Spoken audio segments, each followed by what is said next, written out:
Welcome. Here we are sitting in Nokia Church's yard, and I have a guest here. Our guest, Isaac Robinson, who is a two-time world champion in disc golf, 23 and 24. And you come from Lawrenceville, Georgia, USA. Yes. Is that correct? Yes, yeah. Correct. So you're mostly welcome to Finland and to Nokia. Is this your first time visit to Finland? This is actually my third time. First came over in 2023, and then 2024, and then 2025. So I'll continue to come over here as long as you guys keep putting disc golf tournaments on. So 3 years in a row. Yes. Already. Yep. So what about your initial impressions of Nokia and Nokia the Beast course, if you've been there already? Yeah.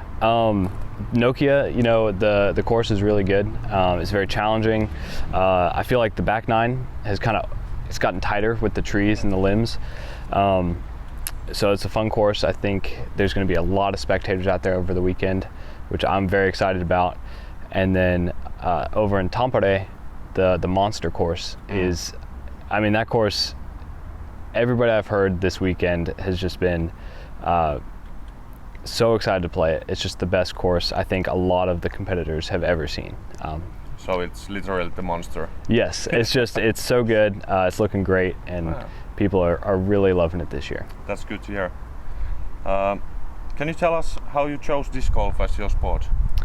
Yeah, so growing up, disc golf was a family sport for me and my family.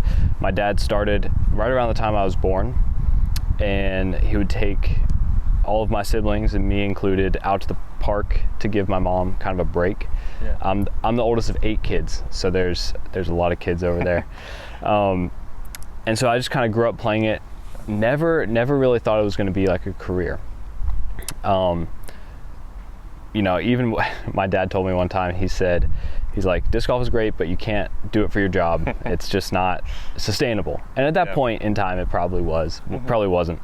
But I got to college and ended up graduating with a business degree, and literally had nothing lined up, no job, no prospects for a job. And so senior year, I bought a tiny van, put a bed in the back, put all my stuff in the van, and then took off across the US to Oregon. And that's kind of how I got started in professional disc golf. So you kind of ended up there. It really felt like the Lord really led me there. Yeah. And it was kind of my only option at the time. When you're winning tournaments, and when you're kind of not a public figure, you're kind of a public figure in a small world, if that makes sense. Thankfully, you're not that famous, but you are famous in the disc golf world, and that comes with a lot of responsibilities between interviews and talking to people, and even as you get more sponsorship, more sponsors coming in, you have more obligations to fulfill for them, and so it really ends up looking like a real job where you're doing posts, you're doing social media, you're interacting with people, and so life gets busy when you have success out here. You can tell. What about your motivation, inspiration? Where do you find them, both in sports and life? Yeah, so my main motivation, my main drive in life is to just live a life that glorifies the Lord, and that is glorifying to God. I recently got married back in November of 24. Congratulations. Thank you. So that has added a whole new aspect to my life. Being married, supporting my wife. We're expecting our first child in November of this year, so that'll add a whole nother thing. Yeah. But yeah, so those are my main motivations, I would say, is to live a life that glorifies the Lord, and then also support and learn how to raise a family in the coming years. What Christian values guide you as an athlete and as a person? Living a life that's glorifying to the Lord is kind of the whole goal of the Christian life. And so looking at that within the sphere of disc golf, really just living a life that is a witness and an example to the people watching you, both on the course, but even more importantly off the course. Making sure that you know, I'm treating my wife well, and that I'm treating the people I interact with well, and just trying to be a light to those around me. Yeah. That's kind of how I live my life as a Christian on the road. As you play disc golf, you're going to have up and down days. You're going to play really well. You're going to be on top of the world, and then you're going to play terrible, and you're going to miss cash. You're going to miss the cut. And so I've been in both situations. And when I first started having success, I put a lot of my identity in how I played the tournaments and how I placed. And if I didn't place well, then I felt terrible.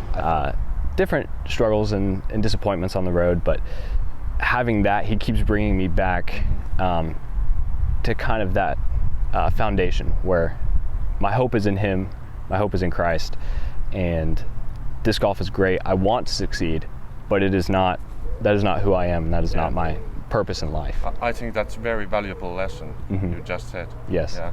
And it takes me a couple times a year. I feel like I have to relearn that lesson over and over. Yeah.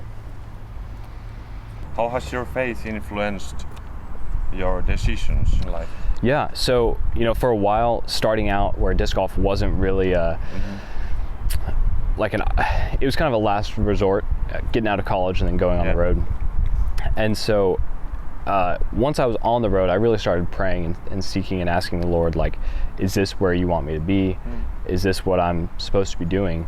And over time, he's really confirmed that this is the place for me at this point in time. Yeah. This is what he has. This is the ministry opportunity he's presented me with.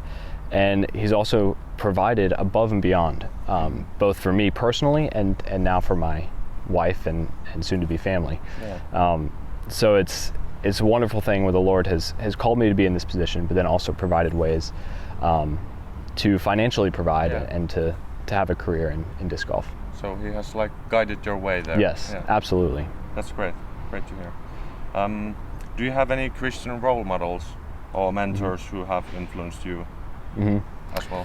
Yeah, so I grew up in a Christian household, so my dad is a big one for me. He's just always been there for me. He's always been very kind of hands-on discipling. When I was young, we would get up in the morning and we would meet with other guys and we would study the Word, and so that was kind of a staple growing up. And in college, there was a couple guys. I had a little bit of a rough time in college, just trying to figure out, I think everybody does, just trying to figure out what the heck is going on. Yeah. But there were a couple guys that really came alongside me and really encouraged me, and just people I still talk to today and have a role model, mentorship in my life. So yeah. I think we have like the power in Christianity in other people.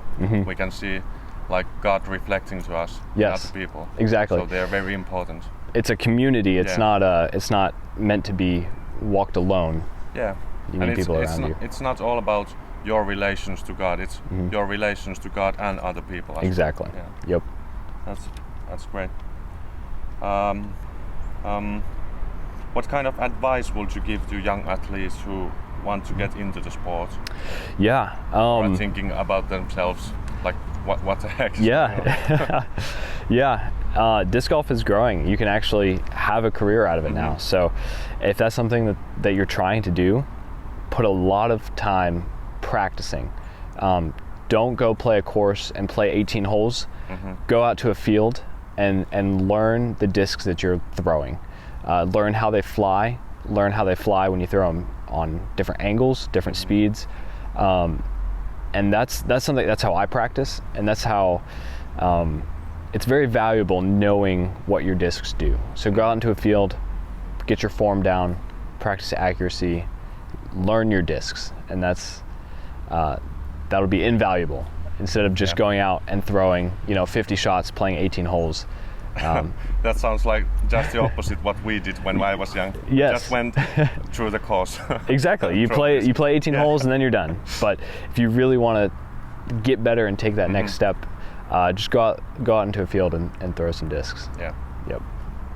I'm literally very thankful that you be here with us today. Yeah, I'm so glad to be here. Thanks for the invite. Thanks. And we have a little gift from the Nokia Paris to you, so I will give it to you. Okay. So this is for the interview and a little memoir of Nokia Paris. Hope you enjoy it. Hey, HolyinOne, the Beast 2025. That's so cool.